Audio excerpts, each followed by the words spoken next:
ప్రతిష్టాత్మక కాళేశ్వరం ప్రాజెక్టు నిర్మాణంలో ఘోరమైన వైఫల్యాలున్నట్లు విజిలెన్స్ అధికారులు గుర్తించారు. ఈ మేరకు రిపోర్టును విజిలెన్స్ అధికారులు ప్రభుత్వానికి సమర్పించినట్లు తెలిసింది.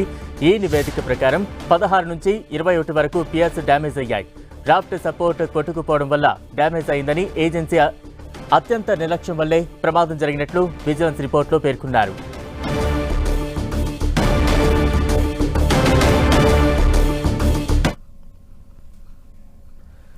తాజా అప్డేట్స్ అందించేందుకు మా ప్రతినిధి ప్రతాప్ సిద్ధంగా ఉన్నారు. ప్రతాప్, బలరాం, ఈ నెల 13న అసెంబ్లీలో ఇరిగేషన్కి సంబంధించి శ్వేతపత్రం విడుదల చేస్తామని ఇప్పటికే ప్రభుత్వం చెప్పిన నేపథ్యంలో ఈరోజు విజిలెన్స్కి సంబంధించిన రిపోర్ట్ అత్యంత కీలకమని కూడా చెప్పుకోవచ్చు. ముఖ్యంగా గత ప్రభుత్వం అత్యంత ప్రతిష్టాత్మకంగా చేపట్టిన కాళేశ్వరంకు సంబంధించి ఇప్పటికే మేడిగడ్డ బ్యారేజ్ అయితే కుంగిన, పియర్స్ అయితే కుంగిన పరిస్థితి ఉంది. ఈ పియర్స్ కుంగిన నేపథ్యంలో కొత్త ప్రభుత్వం, కాంగ్రెస్ ప్రభుత్వం దానికి సంబంధించి విజిలెన్స్ ఎంక్వైరీ కూడా వేయడం జరిగింది. అయితే విజిలెన్స్ ఎంక్వైరీ దాదాపుగా చేస్తున్న ఈ విచారణకు సంబంధించి మధ్యంతర నివేదికను ఈరోజు రాష్ట్ర ప్రభుత్వానికి అందజేయడం జరిగింది. ఈ నివేదికలో చాలా లోపాలు గుర్తించినట్టు కూడా విజిలెన్స్ అధికారులు ఇప్పటికే ప్రభుత్వానికి స్పష్టం చేసిన పరిస్థితి ఉంది. అయితే 2020 నుంచి, అంటే ఎప్పుడైతే ప్రాజెక్టు ప్రారంభమైందో అప్పటి నుంచి కూడా దీనికి సంబంధించిన మెల్లిమెల్లిగా లోపాలన్నీ కూడా బయటపడుతున్నాయి. ఈ లోపాలు బయటపడుతున్నప్పుడు కూడా ఏజెన్సీకి, అంటే దీనికి సంబంధించిన నిర్వహణ అంతా కూడా ఏజెన్సీ నిర్వహణ చేస్తూ ఉంటుంది. కాబట్టి ఏజెన్సీ ఏదైతే నిర్మాణ సంస్థ ఎల్ఎన్టీ కంపెనీ ఉందో, ఎల్ఎన్టీ కంపెనీ పూర్తి నిర్లక్ష్యం వ్యవహరించిందంటూ కూడా విజిలెన్స్ రిపోర్ట్ పేర్కొందని. అయితే వాస్తవానికి 2019లో ఈ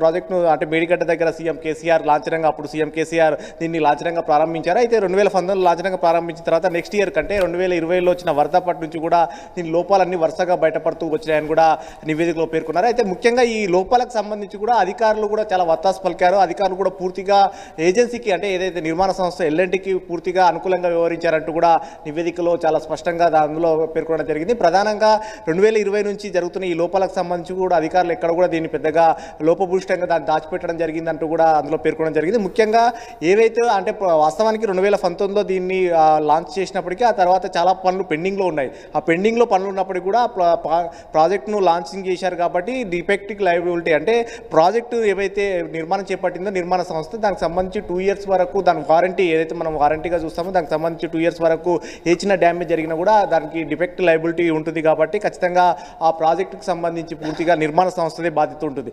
అయితే ఈ నిర్మాణ పనులు పూర్తి అయిన తర్వాతనే డిఫెక్ట్ లయబిలిటీ అనేది పరిగణలోకి రావాల్సి ఉంటుంది. కానీ ఏజెన్సీకి సంబంధించి, ముఖ్యంగా ఏజెన్సీకి అనుకూలంగా అప్పుడు అక్కడ ఉన్న ఈఎన్సీ వెంకటేశ్వర్లు అనుకూలంగా వివరించారు. లెటర్ రాయడం వల్ల ప్రభుత్వానికి అక్కడ పనులు పూర్తయ్యాయని చెప్పేసి లెటర్ రాయడం, దీనివల్లనే 2020లోనే లెటర్ రాయడం వల్ల దానికి సంబంధించి మొత్తం వారికి బ్యాంక్ గ్యారంటీగా ఉన్న డబ్బులన్నిటికీ రిలీజ్ చేయడం, మరి ఇవన్నీ కూడా ఏజెన్సీకి అనుకూలంగా వివరించారు. ఇదంతా కూడా లోపభూయిష్టంగా చాలా వరకు జరిగింది. దీనికి అంతా కూడా అధికారులు, అదేవిధంగా ఏజెన్సీకి సంబంధించి ఇద్దరు కలిసి కుమ్మక్క చేయడం వల్లనే నాణ్యత లోపాలు కూడా చాలా వరకు స్పష్టంగా కనబడుతున్నాయి. అందుకని ఆ పియర్స్ అన్నిటి కుంగినాయని కూడా అందులో పేర్కొనడం జరిగింది. మొత్తం మీద దీనికి సంబంధించి ఇప్పుడు మధ్యంతర నివేదిక అయితే ఒక హాట్ టాపిక్గా మారిందని చెప్పుకోవచ్చు. ముఖ్యంగా ఏజెన్సీకి సంబంధించి ఈఎన్సీ వెంకటేశ్వర్లు, అప్పుడు ఈఎన్సీగా దానికి రామగుండంకి సంబంధించిన సస్పెండ్ చేసి ప్రభుత్వం ఆయనను పక్కన పెట్టిన నేపథ్యంలో, ఆయన గతంలో దీనికి సంబంధించి ఈ రిపోర్ట్ వచ్చిన నేపథ్యంలోనే ఆయనను పక్కన పెట్టినట్టు కూడా ప్రభుత్వ వర్గాలు చెప్తున్నాయి. అప్పుడు ఈఎన్సీగా పనిచేసిన వెంకటేశ్వర్లు పూర్తిగా ఎల్ఎన్టీ సంస్థకు అనుకూలంగా వ్యవహరించారు. దీనికి పనులు పూర్తి కాకముందుకే పనులు పూర్తి అయినట్టుగా కూడా లేఖ రాయడం, దాంతో వల్ల డిఫెక్ట్ లయబిలిటీ కూడా కంప్లీట్ అయిందంటూ కూడా ఇప్పుడు ప్రస్తుతం ఎల్ఎన్టీ కంపెనీ కూడా పియర్స్ కుంగిన నేపథ్యంలో అక్కడ పనులు చేయాల్సిన ఎల్ఎన్టీ సంస్థ, మా డిఫెక్ట్ లయబిలిటీ కూడా పూర్తయింది కాబట్టి పనులు చేయడానికి మా బాధ్యత కాదు, 2022 తోటే మా డిఫెక్ట్ లయబిలిటీ పూర్తయింది. సో ఈ నేపథ్యంలో ఇప్పుడున్న ఈ ప్రాజెక్టుకు సంబంధించి మేనేజ్మెంట్ అంతా కూడా ఇరిగేషన్ శాఖనే మేనేజ్మెంట్ వ్యవహరిస్తుంది. కాబట్టి ఒకవేళ పనులు చేయాలంటే కనుక కొత్త టెండర్లు వేస్తే కనుక టెండర్లకు సంబంధించి మళ్ళీ నిధులను విడుదల చేస్తేనే తప్ప మేము పనులు చేయము అంటూ కూడా ఎల్ఎన్టీ సంస్థ ఇప్పటికే మేనేజర్ను కూడా లేఖ రాయడం జరిగింది. అయితే ఈ లేఖ అనేది కూడా ప్రభుత్వంలో ఒక చర్చనీయాంశంగా మారిందని చెప్పుకోవచ్చు. గత ప్రభుత్వం ఉన్నప్పుడు నిర్మాణ సంస్థ ఎల్ఎన్టీ సంస్థ దానికి ఆ పియర్స్ కుంగినప్పుడు తామే బాధ్యత వహిస్తామంటూ మొదట్లో చెప్పింది. ఆ తర్వాత డిఫెక్ట్ లయబిలిటీ తమ ముగిసింది కాబట్టి మేము చేయబోమంటూ కూడా మళ్ళీ ఇప్పుడు స్పష్టం చేసిన నేపథ్యంలో ఈ వివాదం అనేది కొనసాగుతుంది. దీనికి సంబంధించి పూర్తి స్థాయిలో విచారణ జరిపించేందుకు విజిలెన్స్ ఎంక్వైరీకి అయితే వేయండి. విజిలెన్స్ ఎంక్వైరీలు ఇవన్నీ లోపాలన్నీ కూడా వరుసగా బయటపడుతున్న పరిస్థితి ఉంది.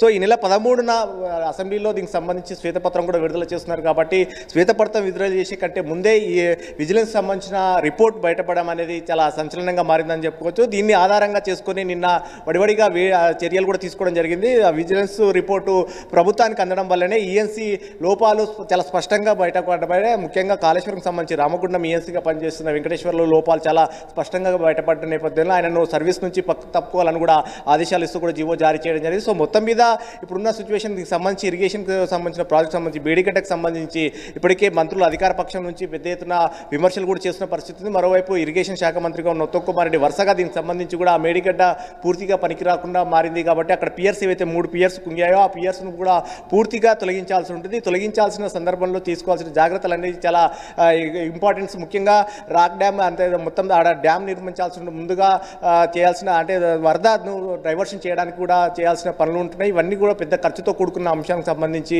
ఈ అన్ని అంశాలను కూడా పదే ప్రస్తావిస్తున్న పరిస్థితి ఉంది. కాళేశ్వరంకి సంబంధించిన అంశం అనేది దీంతో పాటు మిగతా ఒక మేడిగడ్డ ఒకటే కాదు, కాళేశ్వరంలో అంతర్భాగంగా ఉన్న మేడిగడ్డతో పాటు అన్నారం, సుందిల్ల ఇక్కడ కూడా డ్యామేజెస్ ఏర్పడుతున్నాయని చెప్పేసి గుర్తించారు. దీనికి సంబంధించిన రిపోర్ట్ కూడా పూర్తి స్థాయిలో దర్యాప్తు చేయాలని చెప్పేసి ఇప్పటికే సీఎం రేవంత్ రెడ్డి చెప్పారు కాబట్టి దీనికి సంబంధించి పూర్తి స్థాయి విచారణకు సంబంధించి కూడా విజిలెన్స్ విచారణ జరుగుతుంది. సో ఇప్పుడు అయితే ప్రస్తుతం మధ్యంతర నివేదిక అవుతుంది. మధ్యంతర నివేదికలో ప్రధానంగా మేడిగడ్డకే పరిమితమైంది కాబట్టి మేడిగడ్డకు సంబంధించిన అంశాలు చాలా వరకు లోపాలన్నీ కూడా బయటపడి వీటన్నిటి కూడా మళ్ళీ 13న అసెంబ్లీలో జరిగే శ్వేతపత్రం చర్చల భాగంగా ఈ ప్రభుత్వం నుంచి కూడా వీటన్నిటి కూడా చర్చించే అవకాశం ఉంటుంది. Balaram. Right, thank you Pratap.